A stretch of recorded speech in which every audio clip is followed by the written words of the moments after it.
রূহ সৃষ্টি হয়েছে একবার, রূহ কিন্তু মরবে না, রূহের আর মৃত্যু হবে না। রূহ সৃষ্টি হয়েছে একবার, রূহ মৃত্যুবরণ করবে না, রূহ অবস্থান চেঞ্জ করবে। আল্লাহ পাক রূহকে একটা জায়গায় রাখলেন যার নাম হলো আলমে আরওয়াহ। আপনাকে সবসময় দেখে রাখবেন, যিনি আপনাকে মনে রাখবেন, যিনি আপনাকে সৃষ্টি করেছেন, যিনি আপনাকে নিঃশ্বাস দিয়েছেন, যিনি আপনাকে হায়াত দিয়েছেন, যিনি আপনাকে এনেছেন, যিনি আপনাকে নিয়ে যাবেন, যিনি আপনাকে সুন্দর আকৃতি দিয়েছেন, ওই আল্লাহকে খুশি এবং রাজি করতে হবে। আল্লাহকে রাজি এবং খুশি করতে পারলে আমার আল্লাহ রাব্বুল আলামিন বলছেন, তুমি যদি আমার উপর ঈমান এনে আমি যা কিছু করেছি বলেছি, আমি আল্লাহ পাক যা কিছু তোমাকে বলেছি, যত নেকামল করার কথা বলেছি, আমি আল্লাহ রাব্বুল আলামিনের উপর ঈমান এনে যদি তুমি ভালো কাজ করতে পারো, আমি আল্লাহ পাক গোটা দুনিয়ার মানুষের জীবের অন্তরে তোমার জন্য ভালোবাসা পয়দা করে দিব। মানুষ আপনাকে ভালোবাসবে। মানুষ বলতে যারা প্রকৃত মানুষ তারা ভালোবাসবে। দ্বিতীয়ত, আমরা এখানে বসে আছি, আপনারা এখানে কেউ এই গ্রামের, কেউ ওই গ্রামের, পরিচিত মানুষ একসাথে বসবাস করছেন, দেখা সাক্ষাৎ হচ্ছে, মিলমিশ হচ্ছে। রাসূল করিম সাল্লাল্লাহু আলাইহি ওয়াসাল্লাম বলছেন, আল্লাহ রাব্বুল আলামিন যখন মানুষকে এই দেহ আকৃতি এইভাবে সৃষ্টি করেননি, এমন একটা সময় ছিল আমাদের নাম ছিল না, আমাদের গন্ধ ছিল না, আমরা মানুষ এটাও ছিল না, মায়ের গর্ভেও আসিনি। আল্লাহ পাক বলছেন, হাল আতা আলাল ইনসানি হিনুম মিনাদ দাহরি লাম ইয়াকুন শাইয়্যাম মাযকুরা। এমন একটা সময় কি তোমার ছিল না যখন তোমাকে কি নামে অভিহিত করা যায় এটাও তুমি ছিল না। যেমন যার বয়স 10 বছর, সে 11 বছর আগে কি ছিল? জন্ম হয়েছে 10 বছর আগে, না হয় তার মায়ের গর্ভে 9 মাস বা 10 মাস ছিল, কিন্তু তার আগে কি ছিল? তার কিছুই ছিল না। আল্লাহ পাক বলছেন, এমন কোন সময় কি তোমার ছিল না যখন তোমাকে উল্লেখ করা যায় এমন কিছুই ছিল না। আল্লাহ পাক মানুষকে দুনিয়াতে পাঠাবার আগে আমাদের ভিতরে একটা জিনিস আছে, তার নাম হচ্ছে রূহ। এই রূহটাকে আল্লাহ পাক সৃষ্টি করেছেন। রূহ কি জিনিস?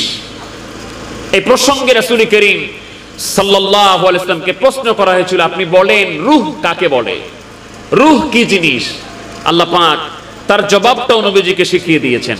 আল্লাহ পাক বলছেন, ইয়াসআলুনাকা আনির রূহ কুলির রূহ মিন আমরি রাব্বি।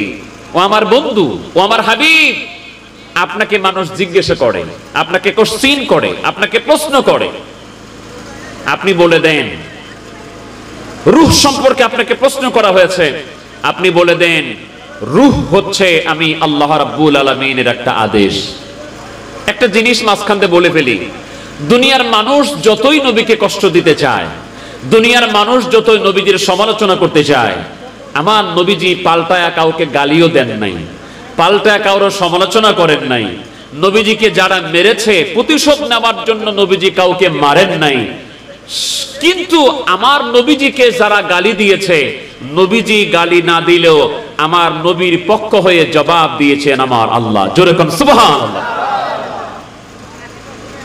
দুনিয়ার মানুষ আমার নবীজিকে ল্যাস কাটা বলেছে, নির্বংশ বলেছে, নবীজি পাল্টায়া তাদেরকে গালি দিয়ে বলেন না যে তোমরা ল্যাস কাটা। আমার আল্লাহ পাক বলছেন, ইন্না শানিআকা হুয়াল আবতার। হাবিব, যারা আপনাকে ল্যাস কাটা বলছে আপনি জেনে নেন তারাই ল্যাস কাটা, তারাই নির্বংশ। এখন বলেন, এই নির্বংশ বা ল্যাস কাটা রাসূল করিম সাল্লাল্লাহু আলাইহি ওয়াসাল্লামের প্রতি তাদের ধারণা ছিল যে নবীজি যদি মরে যায় নবীর নাম নেওয়ার মতো কেউ থাকবে না, নবীজির প্রশংসা করার মতো কেউ থাকবে না। নবীজির সন্তান 4 জন ছেলে সন্তান মারা গিয়েছেন, ইন্তেকাল করেছেন, তারা কেউ নাই। তারা চিন্তা করলো যেহেতু ছেলে নাই, অতএব মুহাম্মদ সাল্লাল্লাহু আলাইহি ওয়াসাল্লাম তার মৃত্যুর পরে, তার ইন্তেকালের পরে তার নাম নেওয়ার কেউ থাকবে না। আবু জাহেল, উতবা, সাইবা এরা খুব আনন্দ করলো।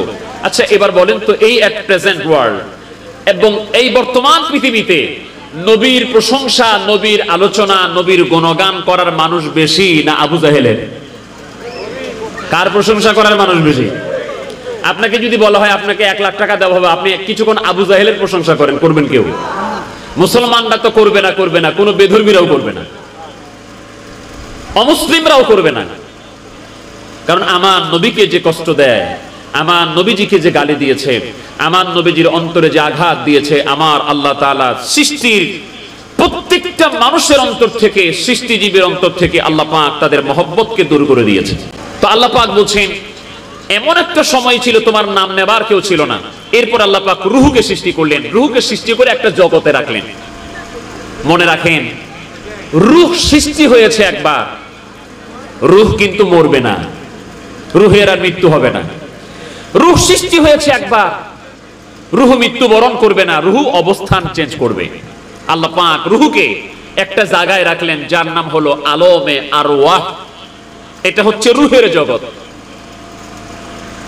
আল্লাহর হাবিব বলেন, আমার সাহাবীরা শোনো, দুনিয়ার মানুষেরা শোনো, আলমে আরওয়াহের মধ্যে, রূহের জগতের মধ্যে তোমরা রূহরা যখন ছিলা, এক রূহের পাশে আর এক রূহ ছিল, একটা রূহের কাছে আর একটা রূহ ছিল, এক রূহের সাথে আর একটা রূহের সম্পর্ক ছিল, পরিচিতি ছিল, দেখাশোনা ছিল, জানাশোনা ছিল। একই সাথে আলমে আরওয়াহের মধ্যে যারা ছিলা, আমার আল্লাহ পাক ওই মানুষগুলিকে আবার দুনিয়ায় এক জায়গায় পাঠিয়ে দিয়েছেন। আপনি যাদের সাথে দুনিয়ায় পরিচিত হচ্ছেন, যাদের সাথে উঠা বসা করছেন, মনে রাখবেন আলমে আরওয়াহের মধ্যে তাদের সাথে আপনার পরিচিতি ছিল, তাদের সাথে আপনার উঠা বসা ছিল, তাদের সাথে দেখা সাক্ষাৎ ছিল। আমরা এখন দুনিয়ার মধ্যে অবস্থান করছি। এইখানে আসার আগে আলমে আরওয়াহের পরে আমার আল্লাহ পাক আমাদেরকে একটা জগতের মধ্যে রাখলেন। জগৎটার নাম হলো আলমে রেহিমি। মায়ের পেটের মধ্যে আমরা ছিলাম, মায়ের পেটে কয়েক মাস থাকার পরে দুনিয়াতে এসেছি। দুনিয়াতে একজন আরেকজনের সাথে একই সাথে বসবাস করি, কিন্তু এই দুনিয়াতে যাদের সাথে চলাফেরা করি, যাদের সাথে উঠা বসা করি, যাদের সাথে ভালোবাসার সম্পর্ক হয়, যাদের সাথে মিলমিশ হয়, যাদের সাথে দেখাশোনা হয়, যাদের সাথে আন্তরিকতা হয়, যাদের সাথে ফ্রেন্ডশিপ হয়, যাদের সাথে বন্ধুত্ব হয়, আমার রাসূল করিম সাল্লাল্লাহু আলাইহি সাল্লাম বলেন, দুনিয়ার মানুষ শোনো, দুনিয়াতে তুমি যাকে ভালোবাসবা, যার সাথে চলাফেরা করবা, যার সাথে আন্তরিকতা রাখবা, আমি নবী গ্যারান্টি দিয়া বলে দিলাম, হাসর মিজান পুলসিরাত তোমাদের তাদের সাথে হয়ে যাবে। এমনটি হবে না যে আপনি আপনার বন্ধু বাংলাদেশে, আপনারা নবাবগঞ্জে, দিনাজপুরে অবস্থান করছেন, একই সাথে চলাফেরা করেছেন, একই সাথে চায়ের দোকানে চা খেয়েছেন, গ্রামে চলাফেরা করেছেন, অথচ আপনার হাসর হচ্ছে, মনে করেন বুঝাবার জন্য বলছি, আপনার হাসর হচ্ছে বাংলাদেশের মাটিতে, আর আপনার বন্ধুর হাসর হচ্ছে আমেরিকার মাটিতে। এরকম হবে না, কাছাকাছি হবে, পাশাপাশি হবে। একই সাথে দুনিয়াতে বোঝাপড়া ছিল, লেনদেন ছিল, ভালোবাসা ছিল, হাসরের ময়দান একসাথে হবে। শুভ সংবাদটা কেমন? আমার রাসূল করিম সাল্লাল্লাহু আলাইহি ওয়া আলা আলিহি ওয়াসাল্লাম একদিন মসজিদে নববী থেকে বের হচ্ছেন।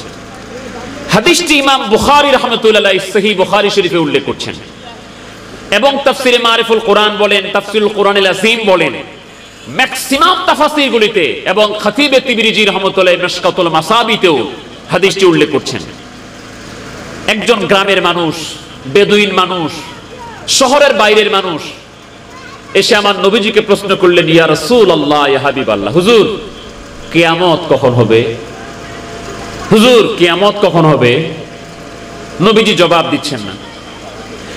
একাধিকবার যখন কাশিন হয়ে গেল, প্রশ্ন হয়ে গেল, রাসূল করিম সাল্লাল্লাহু আলাইহি ওয়াসাল্লাম একটু জালালি হলেন। রাসূল করিম সাল্লাল্লাহু আলাইহি ওয়া আলা আলিহি ওয়াসাল্লাম তিনার মনের মধ্যে যা ভাব হতো ওটা তার চেহারার মধ্যে ফুটে উঠতো। রাসূল করিম সাল্লাল্লাহু আলাইহি ওয়া আলা আলিহি ওয়াসাল্লামের সম্পর্কে সাহাবায়ে কেরাম বয়ান করেন, আমার রাসূল পাক সাল্লাল্লাহু আলাইহি ওয়াসাল্লামের দিকে আমরা যখন তাকাতাম, আমরা যখন আমার নবীর দিকে তাকাতাম, আমরা দেখতাম পূর্ণিমার চাঁদ, 14 রাত্রির পূর্ণিমার চাঁদটা আমার নবীজির চেহারা মোবারকের কাছে হার মেনে যাচ্ছে। আমার রাসূল করিম সাল্লাল্লাহু আলাইহি ওয়াসাল্লামের যখন ঘাম মোবারক বের হতো শরীর মোবারক থেকে, নবীজি যখন ঘেমে যেত, আমরা নজর করে দেখতাম হীরা কি চকচক করে, হীরার উজ্জ্বলতা কি দুনিয়ার সমস্ত হীরার চাইতে আমার রাসূল করিম সাল্লাল্লাহু আলাইহি ওয়া আলা আলিহি ওয়াসাল্লামের ঘাম মোবারক আরো বেশি চকচক করছে। সাহাবায়ে কেরাম বলেন, তাই নয় রে, তাই নয়, আমার নবীজি যখন শরীর মোবারক থেকে ঘাম মোবারক বের হতো, সাহাবায়ে কেরাম শিশি নিয়া, বোতল নিয়া আমার রাসূল করিম সাল্লাল্লাহু আলাইহি ওয়াসাল্লাম আর ঘাম মোবারকগুলি জমা করে রাখতেন। সাহাবায়ে কেরাম বলেন, আমরা রাসূল করিম সাল্লাল্লাহু আলাইহি ওয়া আলিহি ওয়াসাল্লাম আর ঘামটা নিতাম ঠিকই, কিন্তু এটাকে আমরা আতরের সাথে মিশায় দিতাম। কারণ কি? কারণ ঘাম তো এতগুলো না, অল্প সংগ্রহ করছে, তো এটা তো ব্যবহার করলে কয়েকদিনে শেষ হয়ে যাবে, কিন্তু এটাকে বাড়াবার জন্য, এটাকে লেন্দি করার জন্য আমরা আতরের সাথে মিশাতাম। ওই আতরটা আমার নবীজির ঘাম মুবারকের সুগন্ধি দিয়ে আরো সুগন্ধি যুক্ত হয়ে যাবে। পৃথিবীতে এমন কোন আতর, কস্তুরী, মৃগনাভি ছিল না যেটা আমার রাসূল করিম সাল্লাল্লাহু আলাইহি ওয়াসাল্লামের ঘাম মুবারকের চাইতে উত্তম ছিল, সুগন্ধি যুক্ত ছিল। একবার নবীকে ভালোবাসলে মহব্বতে বলেন আলহামদুলিল্লাহ। সাহাবা ইকরাম নবীজির হাত ধরতেন। বিশেষ করে হযরত আনাস ইবনে মালিক রাদিয়াল্লাহু আনহু বলেন, আমরা রাসূল করিম সাল্লাল্লাহু আলাইহি ওয়াসাল্লামের হাত মুবারক ধরেছি, নবীজির কদম মুবারকে হাত দেবার সুযোগ হয়েছে, নবীজির শরীর মুবারকে হাত দেবার সুযোগ হয়েছে। আমরা নজর করে দেখি পৃথিবীতে কি নরম জিনিস, তুলা, শিমুলের তুলা, পঞ্চ, রেশম। পৃথিবীতে তুলা বলেন, রেশম বলেন, যত ধরনের নরম জিনিস আছে আমরা এগুলি স্পর্শ করতাম আর নবীজির শরীর মুবারক স্পর্শ করে দেখতাম পৃথিবীর সব জিনিসের চাইতে আমার রাসূল পাক সাল্লাল্লাহু আলাইহি ওয়াসাল্লামের শরীর মুবারক হলো আরো বেশি নরম। এক তাবী ইমামে বুখারী আলাইহির রাহমা, তিনি তিনার বিশ্ববিখ্যাত আল আদাবুল মুফরাদ কিতাবে হাদিস উল্লেখ করছেন। একজন তাবী একজন সাহাবীর সাক্ষাৎ পেয়েছে। রাস্তায় চলতে চলতে, মরুভূমির পথ চলতে চলতে একজন তাবী, তাবীকে যারা সাহাবীর সাক্ষাৎ পায় তারা তাবী, আর সাহাবীকে যারা আমার নবীকে ঈমানের সাথে দেখেছেন, ঈমানের সাথে ইন্তেকাল করেছেন, তারা সাহাবী। যারা সাহাবী হওয়ার যোগ্যতা অর্জন করেছেন, আল্লাহ রাব্বুল আলামিন তাদের জন্য জান্নাত ওয়াজিব করে দিয়েছেন। তো একজন সাহাবী রাস্তা দিয়ে হেঁটে যাচ্ছেন, আর একজন তাবিঈ উনার সাক্ষাৎ পেয়ে বলছেন, আমাসাস্তান নবিয়্যা সাল্লাল্লাহু আলাইহি ওয়াসাল্লাম বিয়াদিক, ও আল্লাহর নবীর সাহাবী, do you touch our prophet Muhammad sallallahu alaihi wasallam by your hand? আপনার কি সুযোগ হয় আপনি আপনার হাত দিয়া আমার নবীজিকে স্পর্শ করেছেন, আমার নবীজিকে টাচ করেছেন কোনদিন? এরকম সুযোগ কি আপনার হয়েছে? আল্লাহ নবীর সাহাবী বলেন, হ্যাঁ হ্যাঁ, আমার এই হাত সুযোগ হয়েছে রাহমাতুল লিল আলামিন, দয়াল নবী রাসূল পাক সাল্লাল্লাহু আলাইহি ওয়াসাল্লামকে আমি আমার এই হাত দিয়ে স্পর্শ করেছিলাম। এবার আপনি ভাবেন তো, এই হাতটা কত বড় সৌভাগ্যবান, যে হাত আমার নবীর শরীরে লাগে। যাকে খুশি করতে চান স্বয়ং আমার আল্লাহ, যার মুখ বেজার দেখলে, যার মুখ মলিন দেখলে, যার চোখে পানি দেখলে আমার আল্লাহ সাথে সাথে জিবরাইলকে তার বাড়িতে পাঠিয়ে দেন, যা জিজ্ঞেস কর আমার নবী কাঁদে কেন,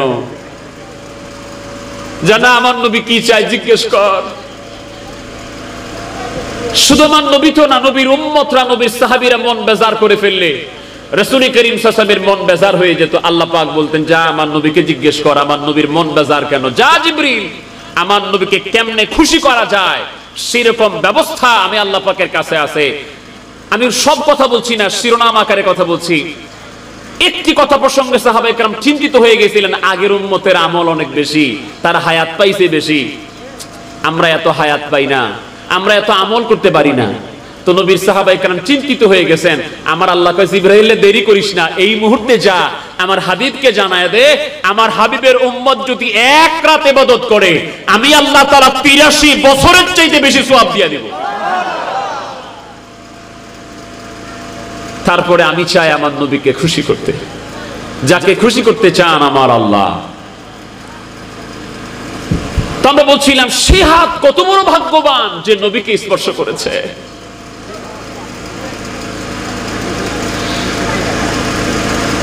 আচ্ছা, এবার আপনি এই আলোচনাটা এখানে 2-3 মিনিট থাক।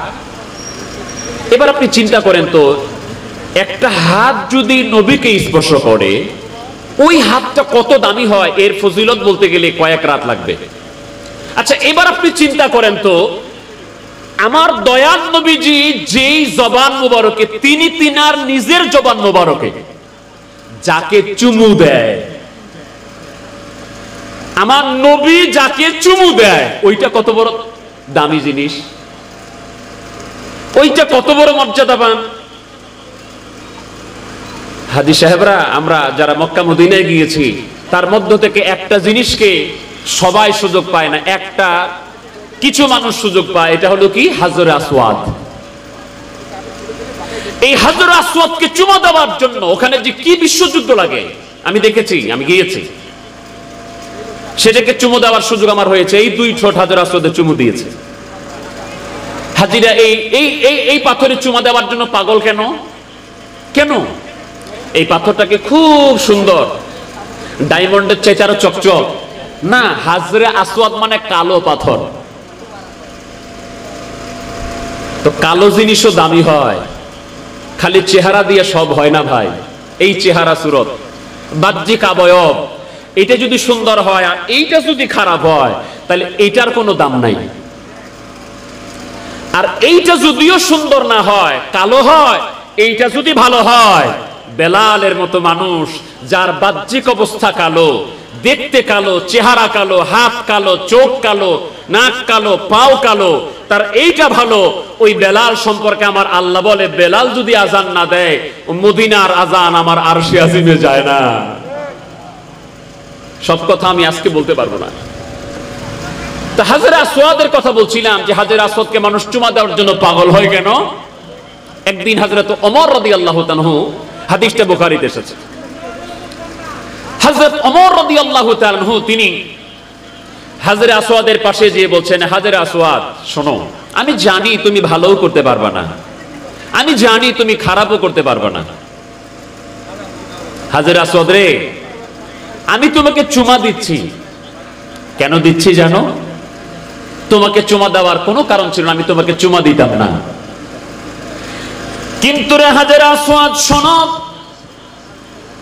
তোমাকে চুমা দেওয়ার কারণ হলো একটাই, আমি আমার 2 নয়নে দেখেছি রে হাজরে আসওয়াদ, আমার নবী রাহমাতুল লিল আলামিন তোমাকে চুমা দিয়েছে। যেহেতু আমার নবী তোমাকে চুমা দিয়েছে, এজন্য আমি তোমাকে চুমা দেই। এই পাথরে আমার নবীর ঠোঁট মুবারক লেগেছে। নবীর ঠোঁট মুবারক যে জায়গায় লেগেছে, ওই জায়গাটা আপনারা পাইলে কি করতেন? পায়ে যদি লাগতো কি করতেন? সহ্য হতো? ওইটাতে চুমা দেওয়ার জন্য মানুষ পাগল হয়ে যায়। আমি কিন্তু হাজরে আসওয়াদের ফজিলত বলার জন্য এগুলো বলছি না, হাজরে আসওয়াদের ফজিলত আছে। আমি আরেকটা জিনিসের ফজিলত বোঝাবার জন্য আপনাকে বলছি। যেহেতু মুহররম মাস, এই প্রসঙ্গটা আমি না টানলে এই মাসের হক আদায় হবে না। এই মুহররম মাসের 10 তারিখে, আজকে থেকে 1385 বছর আগে, এই মুহররম মাসের 10 তারিখে কারবালার ময়দানে হযরতে ইমাম হুসাইন আলাইহিস সালামকে শহীদ করা হয়েছে কারবালার প্রান্তরে। ইমাম হুসাইনের নামের পরে আলাইহিস সালাম শব্দটা স্বয়ং ইমাম বুখারী তার সহিহ বুখারীতে উল্লেখ করছেন। তিনার কাটা শির মোবারক যখন নিয়ে যাওয়া হলো দামেস্কে এজিদের সামনে, তখন এজিদ একটা ছুরি নিয়ে, চাকু নিয়ে ইমাম হুসাইন আলাইহিস সালামের এই জায়গাটাতে ঠোঁট মুবারকে, জিহ্বা মুবারকে খোঁচা দিচ্ছে। পাশে একজন সাহাবী সহ্য করতে পারে নাই, ধমক দিয়ে বসেছে, কিরাজিন, তুমি তোমার ছুরি দিয়ে, লাঠি দিয়ে কোথায় আঘাত করছো জানো? কোন জায়গায় তোমার ছুরি লেগেছে জানো?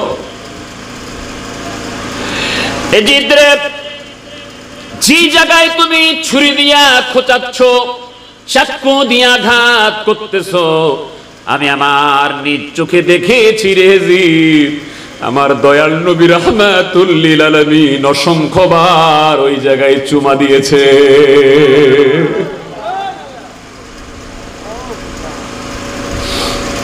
যাকে কষ্ট আমার আল্লাহ দিতে চান না, আমার আল্লাহ যাকে কষ্ট দিতে চান না।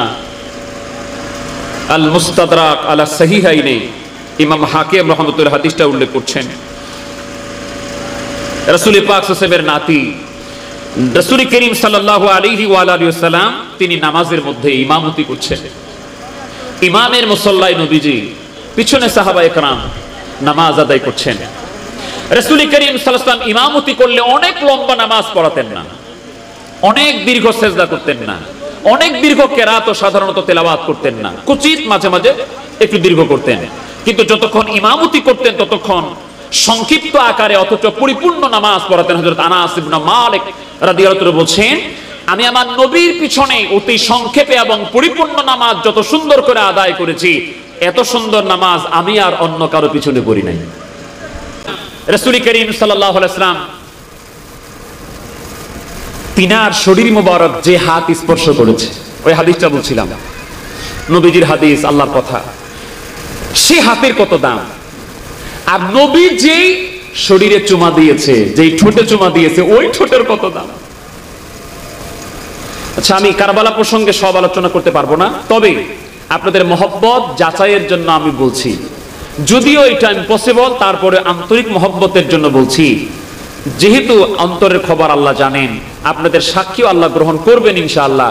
আপনি যদি 61 হিজরিতে 10ই মুহররমে কারবালায় থাকতেন, আপনি কি এজিদের পক্ষে থাকতেন না ইমাম হুসাইনের পক্ষে? আচ্ছা, কে কে ইমাম হুসাইনের পক্ষে হাত তুলে আল্লাহকে দেখান। যারা থাকতেন না হাত উঠাবার দরকার নাই, মুনাফিকি অন্তরে থাকলে হাত উঠাবার দরকার নাই। কার পক্ষে থাকতেন? সবাই বলেন না, কার পক্ষে থাকতেন?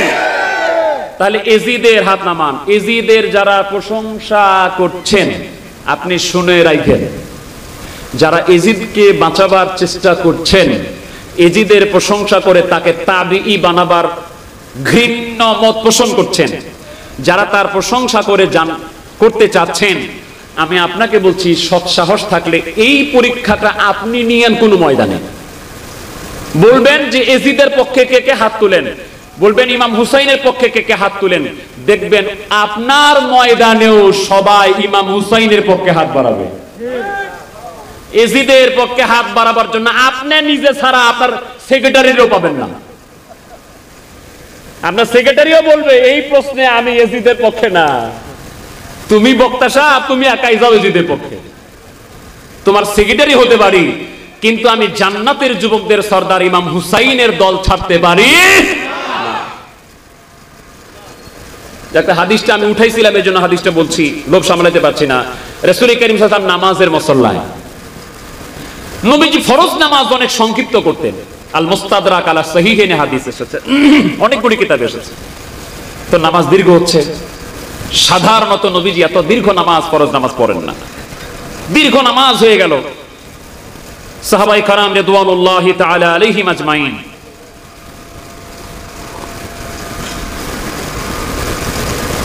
তিনারা চিন্তা করতেছেন যে নবীজি তো এত নামাজ দীর্ঘ করে না, কি ব্যাপার আজকে নবীজি এত লম্বা সেজদা করছে।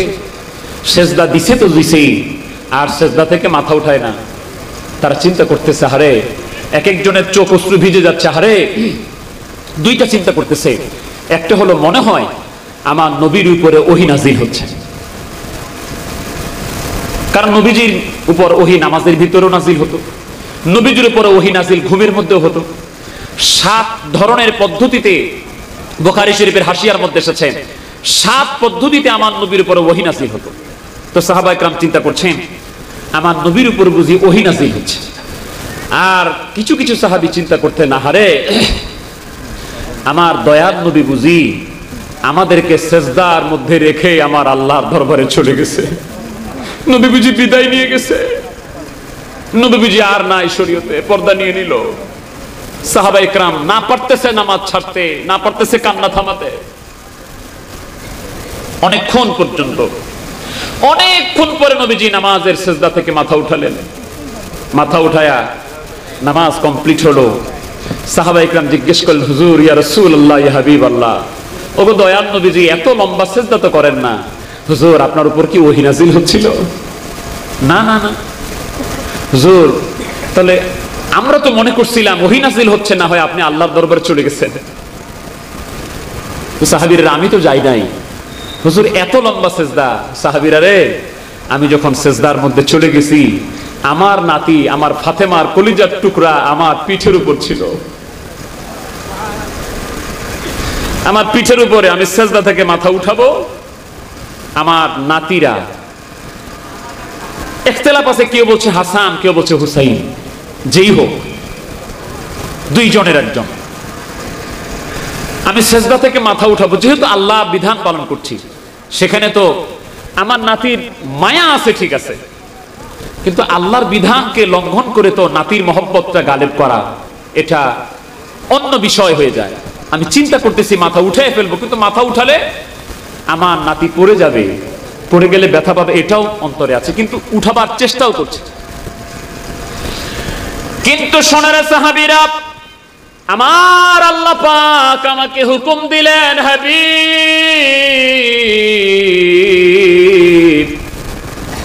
আপনি মাথা উঠাইতে চাইলেও আমি আল্লাহ হুকুম দিলাম মাথা উঠানো যাবে না। হাবিব আপনার পিঠ মোবারকি যতক্ষণ পর্যন্ত আপনার নাতি থাকবে, ততক্ষণ পর্যন্ত আপনি সিজদা লম্বা করবেন। যখন আপনার নাতি নিজে থেকে ইচ্ছা করে আপনার পিঠ মুবারক থেকে নেমে যাবে, তখনই কেবল আপনি সিজদা থেকে মাথা উঠাবেন। আমার ভাই, আমার বলার উদ্দেশ্য হলো, যে নাতি পিঠের মধ্যে থাকলে সিজদা থেকে মাথা উঠালে মারা তো যাবে না, হয়তো একটু ব্যথা পাবে, একটু কান্না করবে, সেটাও আমার আল্লাহ সহ্য করেন নাই, সিজদাকে লম্বা করতে বলেছেন। ওই নাতির গলায় যেদিন কারবালার ময়দানে ছুরি চালায় দেওয়া হলো, দেহ থেকে মাথা আলাদা করে দেওয়া হলো, শরীরের উপর দিয়া ঘোড়া চালায় দেওয়া হলো, ওরে ইজিদের লোকেরা, ওরে ইজিদের প্রশংসাকারীরা, তোমরা একটু ভেবে দেখো সেদিন আমার আল্লাহ কত কষ্ট পেয়েছেন, আমার নবী কত কষ্ট পেয়েছে।